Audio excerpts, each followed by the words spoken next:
Hello, Empowered Women's Circle. It is amazing to be here with you on my road trip and all. It's been an absolutely incredible road trip, and yet I have missed this circle, and I'm really excited to be chatting with you today. So we are going to be strengthening our body, elevating our mind, and nurturing our soul together today, as usual. So we are an Empowered Women's Circle, a wellness movement for women. We're so glad to have you with us. Welcome to our circle of support.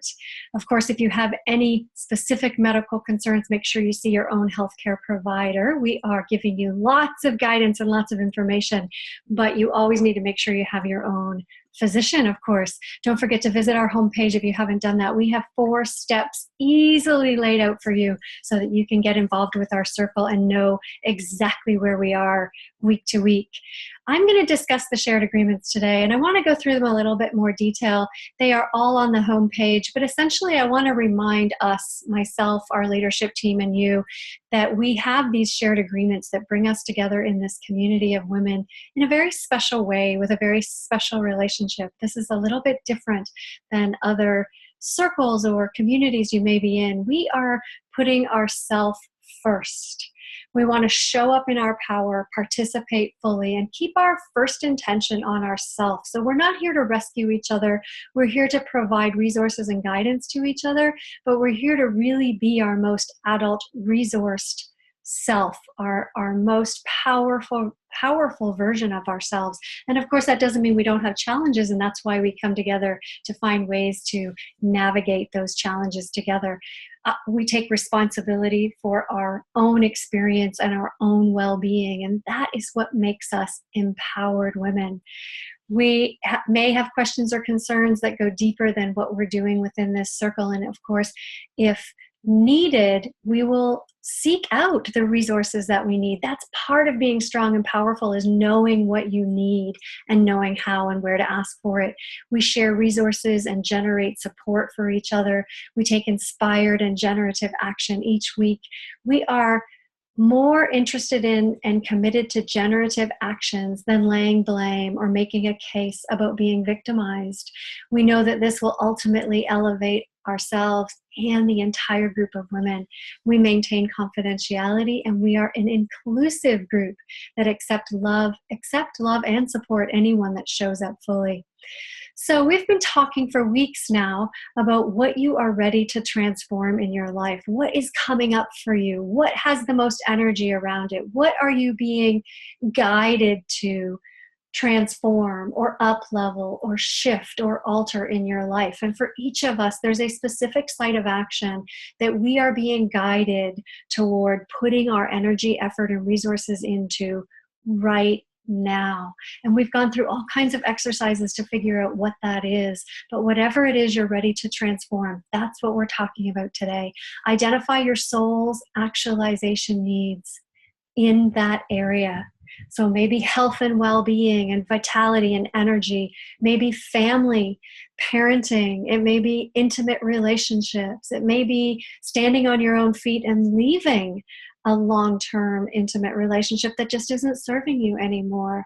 It may be that it's time for you to change your work, or to go for that promotion, or to change a hobby that you're doing, or maybe step away from work for a while. There's all kinds of things that come up for people, and we're here to support you in whatever that is.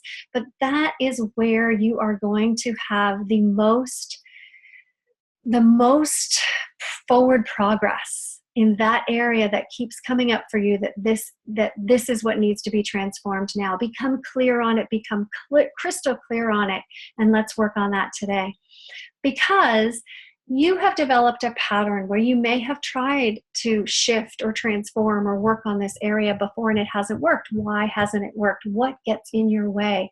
If you were to watch your life like a movie, what is happening around your attempts to move forward in this area, to lose weight, or to be less angry and reactive in your parenting, or to deepen into your marriage? What is happening when you view your life as a movie? What is it that you're doing that ultimately leads to actions that that are creating responses to you that are ultimately creating your reality. And when you start to have frustrations, blocks, emotion that comes up, challenges that get in your way, we're going to do it different. Today we're going to learn. Today is the day. We are going to learn how to do it differently. So remember that your thoughts create your emotions, which create your actions. And what we're focusing on today is the emotion. Now, the emotion is happening in your body. Emotion comes up before conscious thought. So a lot of times an emotion will start to develop in our body and our thoughts haven't processed it yet. It's truly an embodied experience. And I want you to stop and feel the emotion in your body the next time it comes up.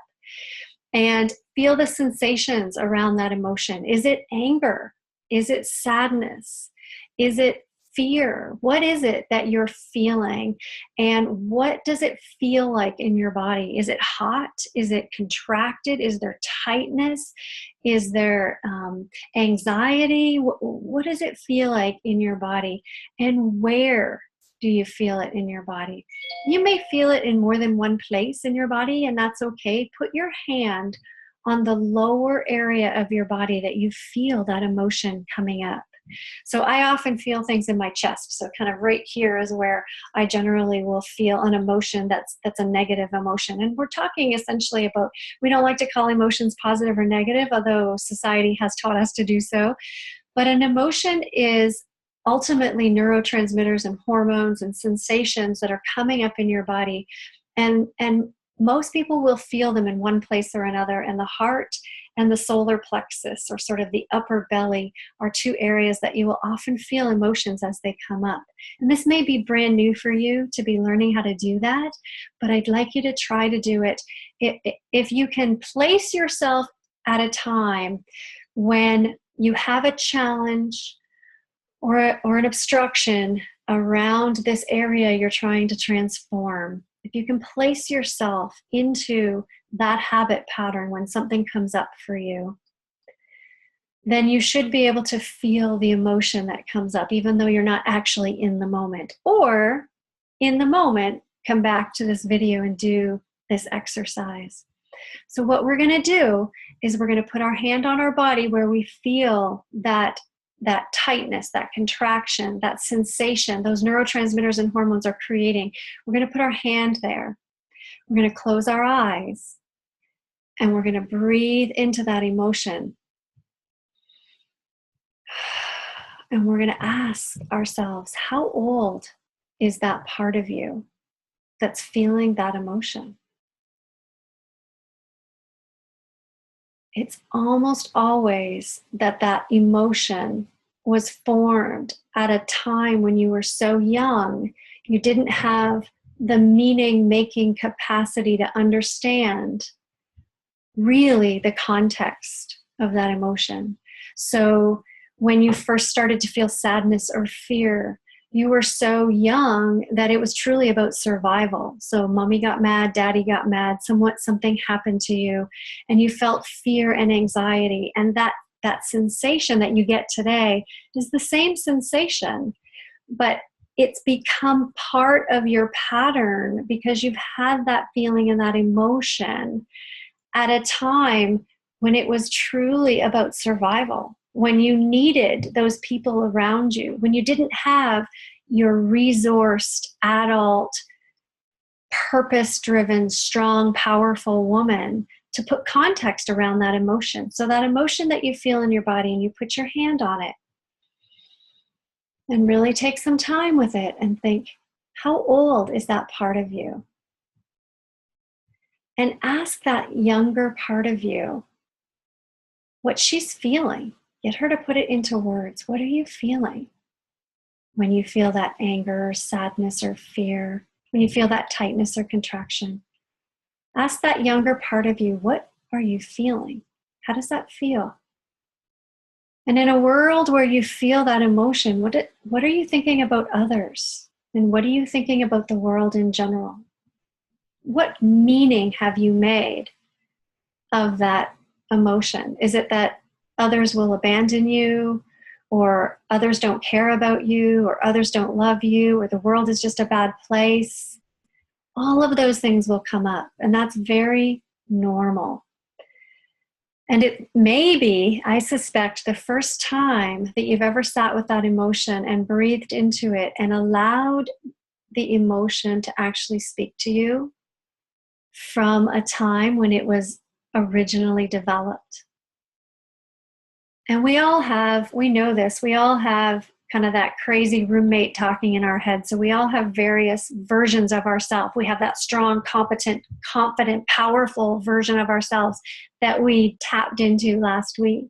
And we have that needy, more that kind of weaker, wanting help with everything version of ourselves. And we have a very angry, sort of get it done version of ourselves. And, we have many, many versions of ourselves. And so different people, of course, have more highly developed some of these versions of ourselves. But there is no question that we all have a younger version of ourselves that we have brought with us through the years, who actually shapes a lot of what we do and a lot of how we respond.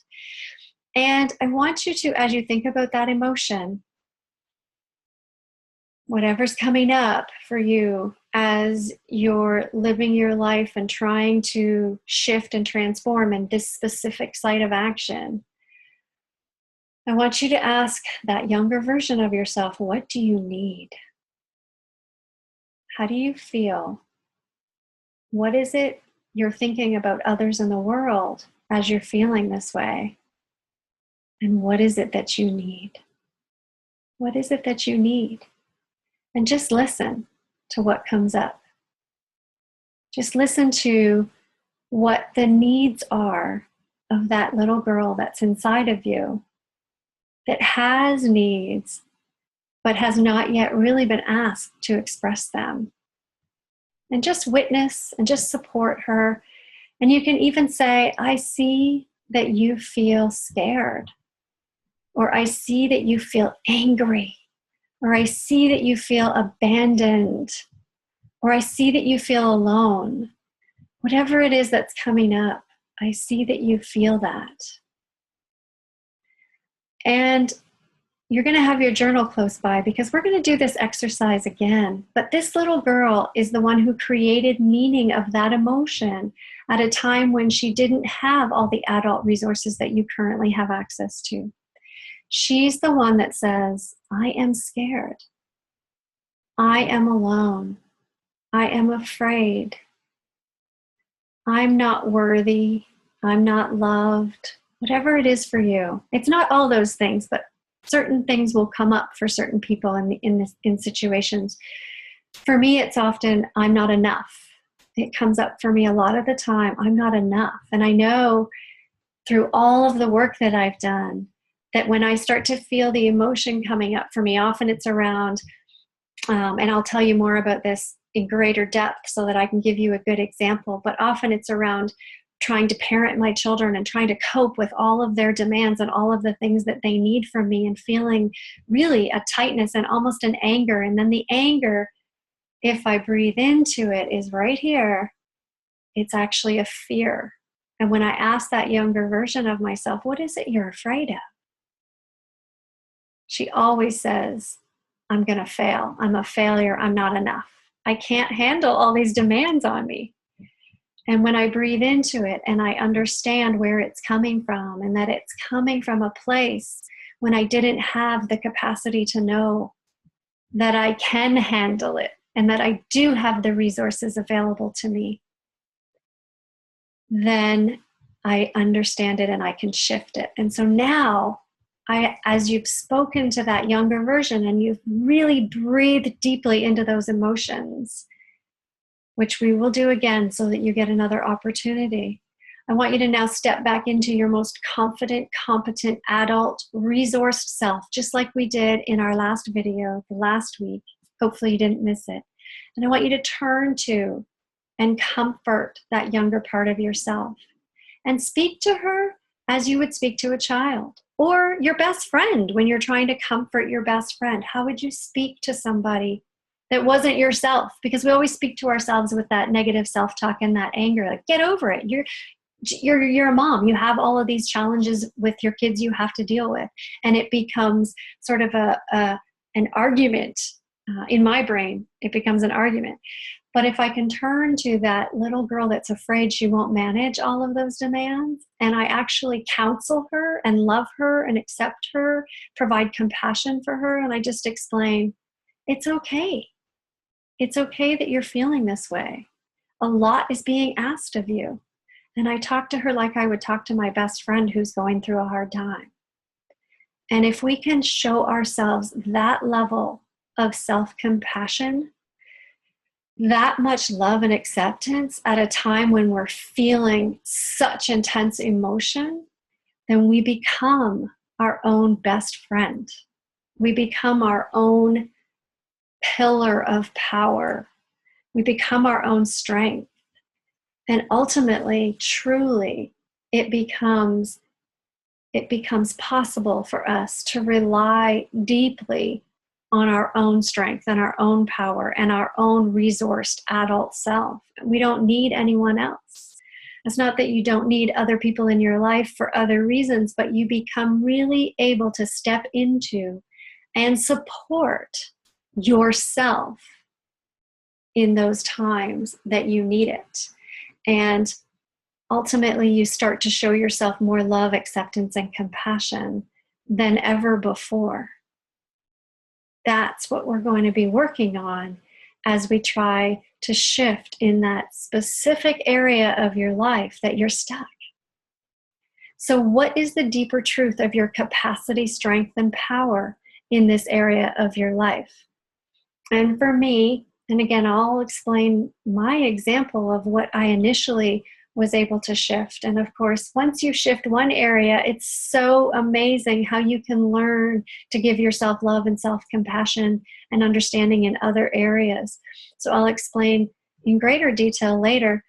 But the deeper truth for me in that one little tiny example that I managed in my own life was that the deeper truth is I am a good mom, and I will be able to manage the requests and the demands, and I will be able to provide self-care for myself and take care of myself and my children at the same time.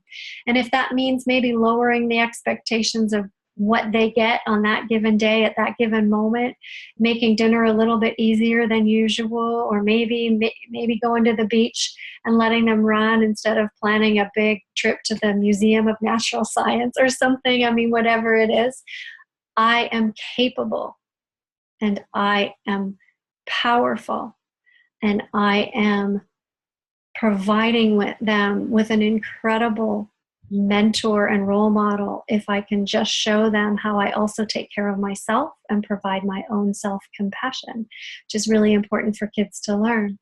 So I want you to, as you go through this exercise, you may, in fact, I would highly recommend that you rewind and you listen. I guess we don't rewind things anymore. That's my age showing. But that you take this back to the beginning and you listen to this again and you journal. What is the deeper truth about your capacity, strength, and power in this area of your life that you have that emotion and those challenges and obstructions coming up? What is the deeper truth? Write it down. So record what comes up. It can often become your power statement. We can work on creating a power statement at another time. And these are the statements that I put on my mirror right where I brush my teeth every night that just remind me, you're enough, or this is mine to do, or other really powerful statements. Like Brene Brown has one where she says, show up. Just show up in your life. And often those little phrases will bring us back and remind us how powerful we truly are. Now, I've walked you through an exercise, but I don't want you to feel that you have to get it perfect on your own. So I do this work with people in an area of life where they're feeling stuck. Often it's around health and vitality and energy. Often it's around relationships and marital stresses, or intimacy and bonding, or even parenting or professional pursuits.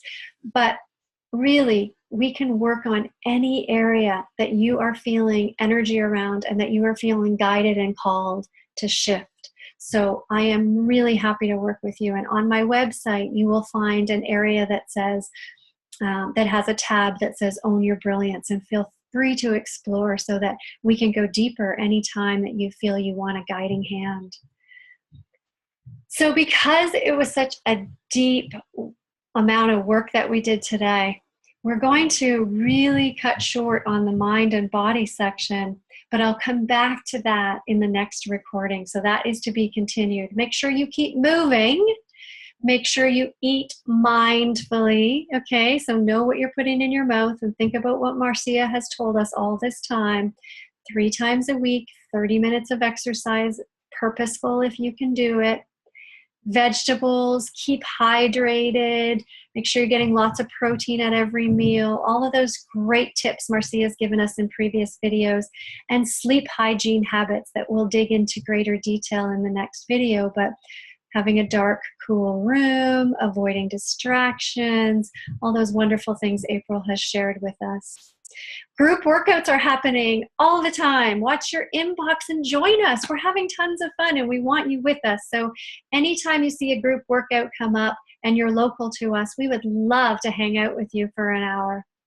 So we have weekly video and audio content. Our Face group page is up and running and we'd love to interact with you there. We're actually filing most of our resources to that page. And our live event is monthly on the second Wednesday, and our workouts in the park are really growing and they're tons of fun. We bring our family, we bring our pets, and we have sister circles cropping up all over the place. So until next time, let your light shine. So happy to be with you. So glad to share this deep work with you. So excited to hear what's happening in your life as well. Let your light shine until I see you again. Take care.